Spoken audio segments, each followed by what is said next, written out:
Hey, what's going on, everyone? This is Mitch. Good Thursday morning to you all. I hope everyone is doing well out there this morning and having a great start to your day, great start to your month. It is February the 1st, so happy February to you all. You know, it seemed like January lasted forever, at least to me it did. It seemed like it lasted like 3 months.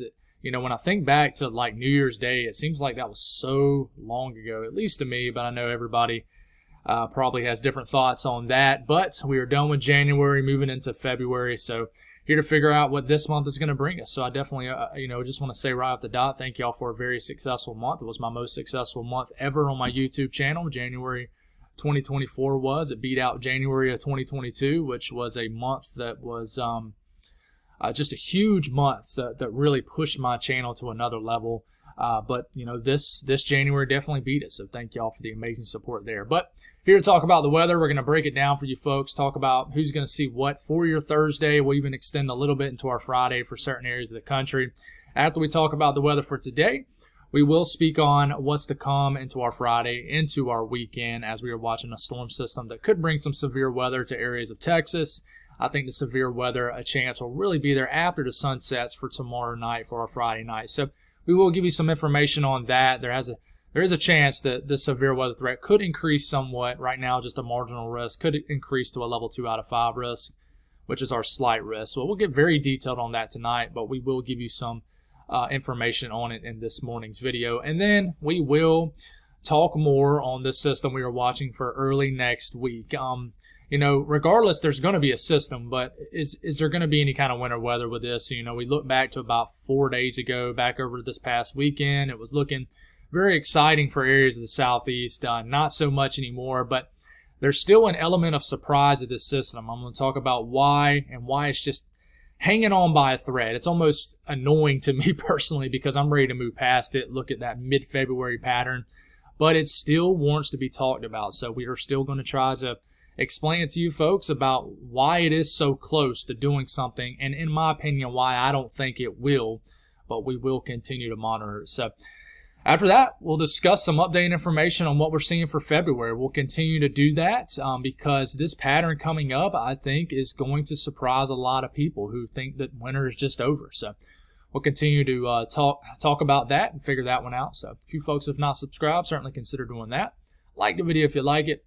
And if you guys got anything that I can pray about or pray over, as always, please put those in the comments below so I can pray over it and so others can do so too. So let's get rocking and rolling. So the southeast is very quiet this morning. Mid-Atlantic, the upper Midwest, a little thin area of showers working its way through the south central U.S. The short-range model guys picked up on that pretty well yesterday, and sure enough, that's exactly what's going on. We do have some northern stream, kind of a clipper, if you will, that's diving down into the northeast. This is actually part of our 50-50 low. That will be one of the players to watch for our system like early next week. Okay, this is going to get locked in place, but here it comes diving down. This is going to bring a little snow for areas of like northern Maine, potential for several inches of wet snow, and a little bit of snow across the interior areas of the northeast. We'll talk on that. And then we got a lot of moisture out west, especially the southwest. Rain about to move into San Diego if it hasn't already by the time you're watching this video. Los Angeles seeing rain. We're going to get some rain into Las Vegas, and eventually this will begin to take over Utah, Arizona, New Mexico as we get later in the time frame. So middle of the country, pretty quiet. Storm Prediction Center, just a general risk of thunderstorms. No severe weather expected, but that doesn't mean it's not necessarily going to happen. It still could, but in the light green, just a general risk of thunderstorms. No threat. No big-time threat, at least, for any kind of severe weather. Excessive rainfall outlook. Watch out along the big cities in Southern California, San Diego up to Los Angeles. You have a slight risk. That means there's at least a 15% risk of flash flood guidance being met within 25 miles in a given location, so we need to watch out for you folks. San Diego had that nasty flooding, I think, last week. Ended up getting, a good bit more rain than what was forecast, and we got to watch to see if that happens again. Let's hope not. But certainly a lot of rains moving in already this morning will continue over the next 24 hours. So we'll move into the watches, warnings, and advisories, and sure enough, there is flood watches up. I always want to say flash flood watches, but it's flood watches, Mitch. Flood watches. Flood watches up for the green. Even winter storm warnings up for the mountains of like Southern California, closer to the ocean. So there's some cold air starting to work into this system when you starting to get some snow flying around these higher elevations in Southern California. Not uncommon at all, but certainly kind of a different type setup when you start to see that. It's not uncommon, in the winter to see snowy mountaintops outside of LA. I've seen pictures of it. People wouldn't think about that when they think about LA if you're not familiar with being out west, but it happens. Winter storm warnings continue up for the Sierra Nevada. Winter storm warnings up for Nevada. Winter weather advisories in the purple colors, and you're starting to get winter storm watches issued for the Rockies of Colorado, Front Range, all the way extended into Wyoming. I expect some winter storm watches to get extended all the way up into Montana as we get over the next day or so. High wind watches up for Texas, southwest Texas, and a few counties in southeast sections of New Mexico. High winds expected into this. I was checking out some model guidance from this area, and it looks to be the real deal. Some high winds expected in this area. Dense fall continues up in the upper Midwest, where you guys continue just to have a non-existent winter, basically. So, and then there's those winter weather advisories up for literally 2 counties in northern Maine. Those counties are pretty huge, like the size of like 4 of our counties in South Carolina. But here in the southeast, this is what's expected today, and really nothing is expected at all. We get into the afternoon hours, the evening hours, not a drop of anything, maybe some light showers in the Missouri. We get all the way into Friday morning, and the only thing I'm seeing is in the mid-Atlantic, maybe a thin area of some showers working their way through. Could be some moderate rain mixed in with this area of moisture, but guys, about 95% of the southeast won't have any kind of moisture to deal with. Pretty quiet conditions. A nice day expected for our Thursday, our first day of February. Northeast, for the most part, it's the same thing. The only area that we'll watch is the interior New England region, where we'll have a little bit of moisture, a little bit of light snow that will work its way in from the northwest. Northern Maine will get some light to moderate snow. Could be heavy at times, especially as we get, into the overnight hours, really the late evening hours. And here it is, snow falling in northern Maine, central Maine, even the down east areas of Maine into New Brunswick. And just some light showers. It's too warm for any of this to be snow down here to New York City, southern New England. And you just kind of keep moving here.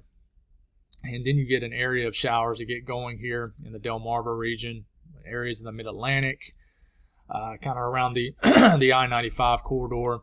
And as we're waking up for our Friday morning, we'll have more of an expansive area of moisture that gets going. And Delaware to New Jersey, Long Island, there probably will be a little bit more widespread moisture than what this shows for southern New England. And the snow is starting to head out of Maine, but some lingering snow showers are possible in the southern tier of New York, even Pennsylvania. So we actually will keep this going here, and most of this clears out, but we're going to be dealing with some showers, along the coastal regions of Long Island, New Jersey, Delaware, all the way down to Maryland, I think, tomorrow during the day. Snowfall between now and the next 24 hours. Few to maybe as much as several inches of wet snow expected here in northern Maine. And just the northern sections, the far interior sections of the Northeast up against like the Canadian line. An inch or 2 of snow is possible, maybe a dusting down here in the Finger Lakes, the southern tier region, Tuck Hill Plateau, a couple inches of snow. Same thing with the Adirondacks. South central U.S., besides that little thin layer of showers making their way through western Oklahoma, North Texas, that will clear out later this afternoon. Then this evening, we start to see some moisture coming in from the west, entering Colorado and New Mexico. Get all the way to our Friday morning. And most of the area is not seeing much, but you see a lot of moisture beginning to enter the picture into New Mexico, western Colorado, but most of everybody else is quiet. We'll talk about Friday here in a second. The north central U.S. is quiet also. Getting to this afternoon, nothing. Getting into this evening, nothing. Overnight hours, just nothing really going on. All the way into Friday morning, it is quiet up here. Very, very quiet to kickstart your February. Different story out west. We got a lot of moisture that's, the radar's confirming this pretty well. Here it is. A lot of moisture moving into California.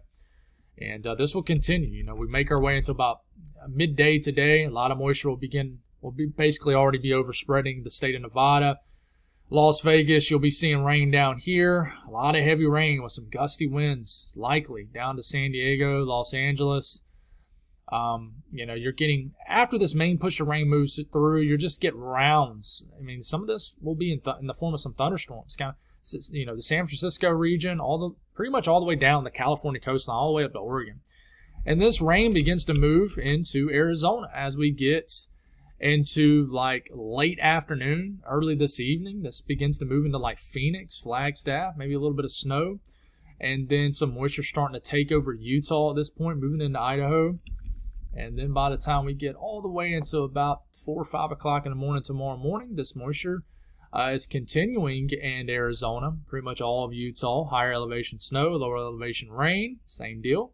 It kind of tapers off, but you'll still have rounds of downpours and just snow up here in the Sierra Nevada. We're still seeing some downpours all the way down here in Los Angeles, San Diego. So a lot of heavy rain in southeast areas of Arizona, about called Arizona Phoenix again. And you keep this going all the way to about midday Friday. And I mean, this begins to really take over the Rockies, and it kind of simmers down a little bit further west, but you're still getting moisture getting pulled out of the Pacific into this area. So definitely just active times out here. It's not really quiet.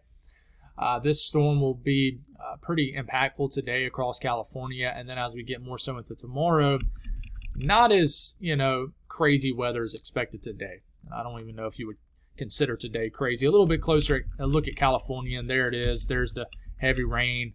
I think it'll get really heavy later this morning into this afternoon in Southern California. And this continues to move. Higher elevation snow in Arizona. Same thing with Utah. This just continues. So just a closer look at that, how it could evolve throughout the daytime period today. Rainfall between now and Saturday morning. I mean, going for about an inch and a half of rain down here in the San Diego. Same thing with Los Angeles. Las Vegas will, probably flirt with around a half an inch of rain. And then, it shows all that heavy precipitation in the Sierra Nevada, but, most of that, depending on your elevation, will be in the form of snow. So you can see where the higher elevations are from the National Weather Service with this snowfall over the next 48 hours. So winds, I don't think they'll be quite as big of a deal as they were yesterday, as it was very windy in Northern California yesterday, but you're going to have some 30, 40 mile per hour wind gusts, especially in these embedded lines of heavier convective feed that kind of makes its way into Southern California, kind of these embedded lines of thunderstorms that could make their way into Southern Cal, so definitely be aware of that. But if you look right here at this portion of your screen, as you get deeper into the weekend, look how strong those winds are. And the southern half of New Mexico into southwest Texas, that will be a big storyline for sure, as we could get winds that could gust as high as hurricane force wind gusts. So temperatures, you're starting to warm up. I mean, this is way above average temperature-wise in the Midwest. Just unreal how warm y'all been up here. It really is. You're starting to get a little bit below freezing in the UP and Michigan again, but, I mean, this is still above average. Everybody's above average in this frame, just about. The only people that maybe aren't is areas of the Mid-South, but it's pretty much warm across the board here. The temperatures out west are starting to cool back down from being very warm, but still, I mean, the Rockies are still above average. The high plains are still above average. Another day where you're going to try to get to the low 60s in Montana.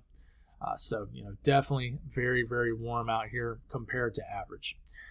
Moving forward, you look at the Storm Prediction Center for tomorrow. There is a pretty large marginal risk that stretches from southwest Oklahoma all the way through the middle of Texas. The heart of Texas has a level 1 out of 5 risk. So there is room for this to upgrade to a slight risk. We'll see what happens, but as of now, just a marginal risk. They discuss differences between the short-range mesoscale models on why they have not upgraded any area to a slight risk. So right now, there's too much disagreement with models.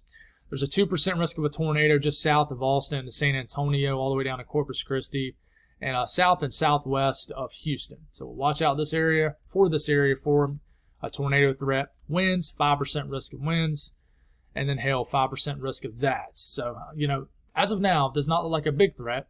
But if you're a big storm fan, or if you're you get very scared of storms, which their storm anxiety is definitely a real thing, then, this might worry you, but I don't think you need to worry about this. But, you look at the HRRR model, it shows it's around 8 p.m. Texas time, and this is when the storms really get going. It takes all the way into after the sun sets, and then these storms kind of make their way through Texas.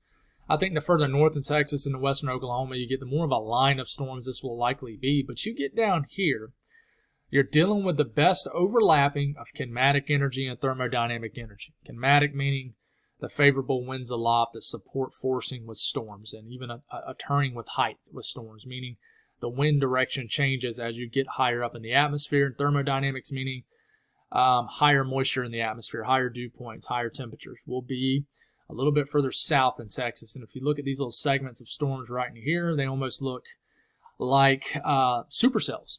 And, you don't want to see that. And this only goes out to about midnight Friday night. And you still got a lot of storms heading towards the Dallas-Fort Worth area, affecting San Antonio, getting really close to Houston, Austin. So we need to watch this, and we'll continue. We'll refeed you some more information on this a little bit later tonight. And then, we kind of look at Friday for the rest of the Rockies, and I think a lot of moisture will get going. And then as we get into our Saturday morning, we could get some snow into Denver, even outside the higher elevations of the Front Range. Kind of the foothills just south of Denver could get more of a favored area of snow, which they typically do in a lot of setups. But you see all the snow up in Wyoming and western Montana. And, I think that the Rockies could have a very, very snowy weekend just in general. You see this 999 low getting going on the Euro. And then we take it all the way out to Sunday. It looks like it gets blocked. So it can't eject. You see, a lot of times we'll watch and these will kind of eject across, Nebraska or maybe this way across the Dakotas. But it can't because it's being blocked and bogged down because of this ridge on top of it. So this is a warmer system, but it's cold enough for snow for these higher elevations. So we will watch, Saturday night and a Sunday for some heavier snow in Wyoming, Montana, Idaho, Colorado.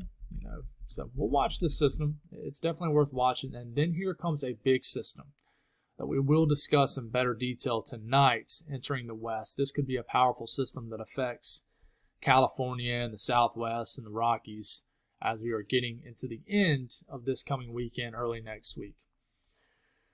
Snowfall between now and just the next 24 hours, but you can see this is in 24-hour periods how, it drops off out here. This system's done, and then the higher snowfall totals begin to show up in the central to northern Rockies with this system as we get carried into the weekend here.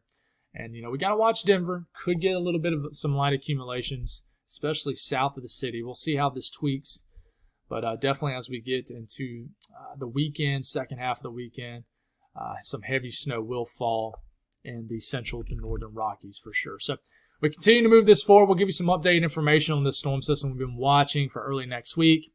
We'll kind of go through this pretty quickly for you folks. But the latest Euro, we'll talk about the latest guidance on this.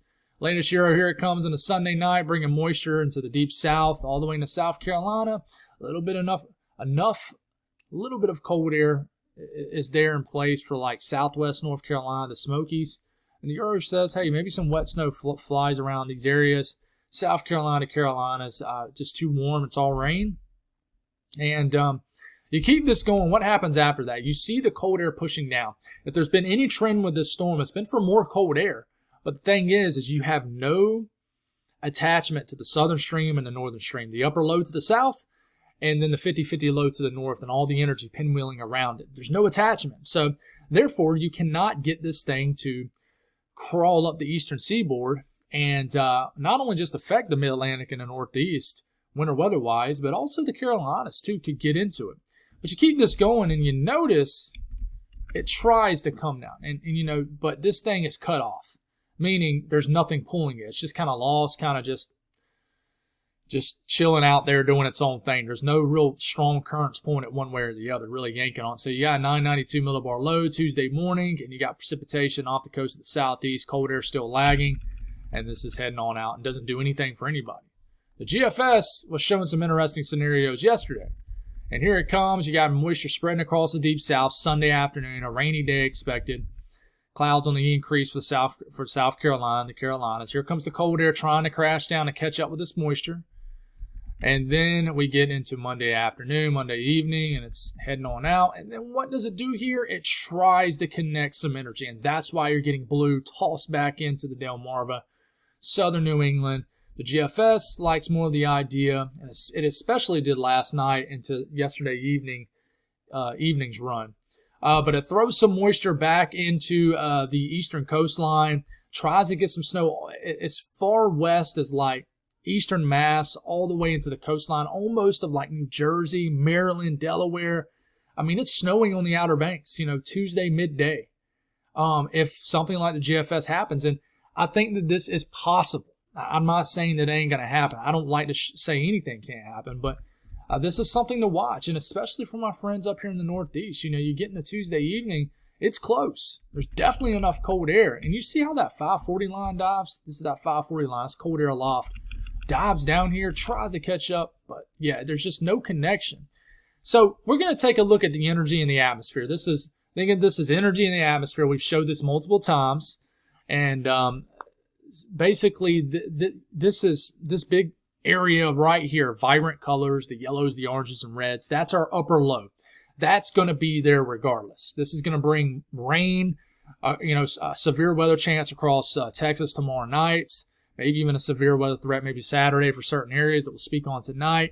This is going to bring moisture across the deep south. This is our upper low energy. This started from the Pacific. It's coming all the way to the southeast.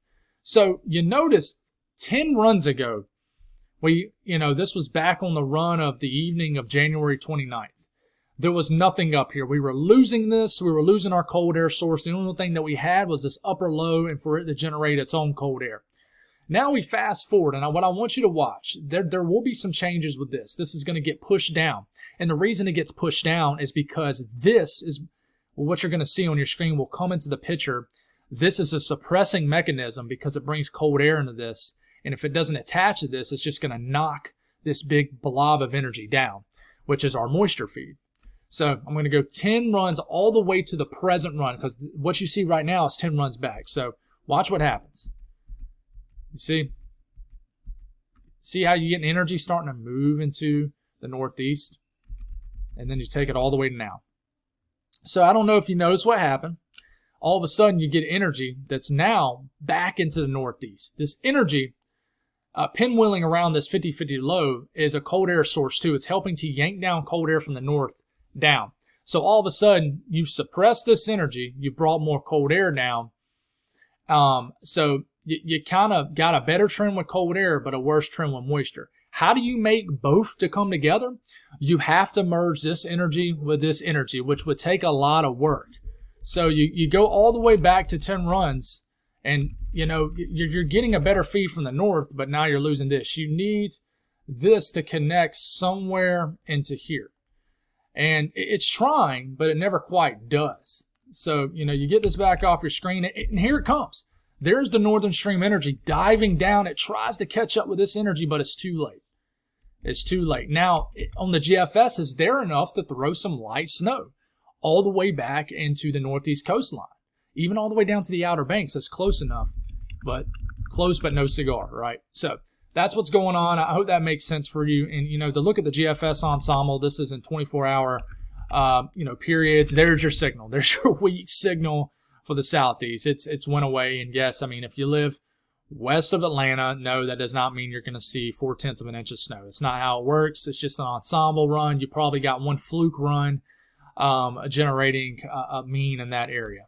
We've talked about that, how this makes up 31 different members, creates a mean out of it. So if you got one crazy member showing, 10 inches of, 5-6 inches of snow in western Georgia, then it's going to probably show up on the ensemble mean. But it does bring a signal as we get into early week, Tuesday afternoon, Wednesday, into southern New England. There's a signal for an inch and a half of snow, even more, out on Cape Cod.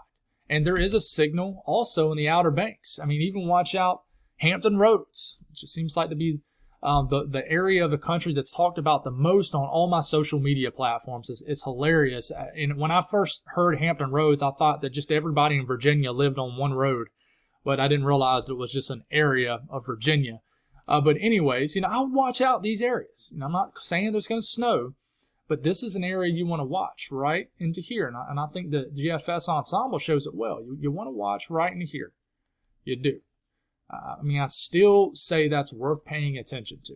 And you look at the European ensemble, and there it is. The European ensemble still likes the idea of maybe a chance for Western North Carolina. But, and then it shows something, throws a bone to South Carolina. But that's probably because, I can almost guarantee it without even looking at it. You got 1 or 2 runs that shows, a hit for them out of like 50-something runs. So, we're going to miss on that system, more than likely. I could be wrong. Especially, I could be wrong for you folks in the Northeast, mainly the I-95 corridor. But I think we're going to miss. The good news is if you're a winter weather fan, well, the bad news is, first, we're going to have to deal with an early February warm-up. And here it is. What you're seeing on your screen is ridging in the reds and the oranges and the yellows. That indicates more stable, warmer than average conditions. The blues is more stormy, colder than average conditions. It's an area of low pressure. So it just symbolizes cooler than average temperatures. Think of it like that, all right, with some sort of storm system. So we keep this in motion. Ridge anchors itself over, central to eastern Canada and the eastern U.S., lower 48. All right, and then you got a trough, which this is our huge storm signal that's out west, a couple days prior than what you're seeing with this. So this is going to indicate a lot of storminess, I think, next week. Again, but maybe even more intense storms for the western U.S. So this isn't a locked-in pattern. When I keep this moving, this ridge is moving on out. And what's going on here, as we are starting to get about 10 days out, let's go on a little bit further. We go all the way to about 300 hours out. That's all the way out to the morning of February 14th. We're getting a Pacific jet extension. We're getting this ridge that is building all the way up across the western U.S., all the way up into Alaska. We call that a negative EPO, and then a positive PNA. And basically, you see this blue down here. That is lower pressure showing up. And this extension is actually going to force this ridging all the way up into Greenland. We call that a negative NAO. And if you keep going, you go all the way out to, let's just go on and take it to the best looking period, which is, about mid-month. This is the morning of February 15th. You get a beautiful look, which indicates, let's draw on this a little bit, a ridge right here spiking. You love how it spikes like this, all the way up to Alaska. And then this allows energy to kind of dive down here, northern stream energy. All right, we'll just indicate it with the X. Dive down in here into this cold air. At the same time, you're starting to get lower pressure show up, undercutting this ridge, spiking over the western U.S. and areas of the Pacific. So you're going to watch this energy that tries to feed into some sort of northern stream energy. All right, and then at the same time, folks, you got this trough digging down here, a dip in the jet stream, right?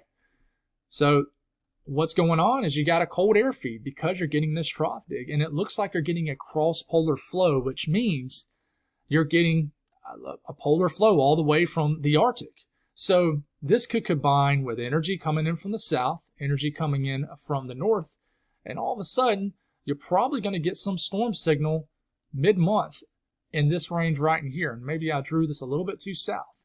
So I'm going to take all this off. I want to watch about mid-month, some sort of storm right into this region right in here. Could it be further south, displaced a little bit west to east? Absolutely, it could be. And obviously, it would start a little bit further west. But I think that will be the kickstart to this pattern. You continue to keep this going. And guys, the pattern just looks better and better. And, for my folks in the southeast, you're thinking, what about us? Well, I think we're going to miss to the north 1 or 2 times before we have an opportunity. We might not. We'll see. But the same thing with the GFS ensemble. It evolves the same way, and I don't know if we have the entire extension of this model because I don't know if it's ran. But, you get 240 hours out, and there it is. We're starting to lose that ridge. And then as we start to get in that mid-month time frame, there's that trough showing up here. Okay, tall spiking ridge right in here, dip in the jet right here, and then look at the feed right here. Pacific energy shooting down here. You're probably going to have an opportunity for energy down here, and somewhere they're going to meet. And then you got a cold air feed coming down into here. Now, I will mention the cold air will be coming, but it's going to take a long time to reflect to the surface, and I'll show you exactly what that means here in a second. Same thing with the Canadian ensemble. The signal's there, folks, and the Canadian ensemble goes crazy with the cold air feed. Full attachment to the polar up here and just drops the hammer of cold air. Tall spiking ridge right in here. And it's just unheard of to see this incredible model guidance at this range from all ensemble. And, we even take a look at the extended. We starting to move past the 300-hour time frame. And this continues, folks. I mean, I don't honestly see an end to this pattern. And this is going to upset my spring weather fans, but this is going to really delay the start of spring. It really will. I could see this being a pattern where New England, the Northeast, gets a lot of March nor'easters. I could see this big time. Not going to say calling it now, but this looks like that kind of pattern. So it's something we need to watch for. It's going to take some time for this to mix to the surface, okay? But I think that as we are getting, if you look at the European ensemble, we start to get about mid-month, you will start to see below average temperatures showing up. But I think it'll take all the way till about mid-month. And once you start to get deep into February, you need well below average temperatures for the Southeast to get any kind of winter weather. But it's happened before, and it'll happen again. So that's all I got. Thank y'all for tuning in. God bless all y'all, and have a fantastic day.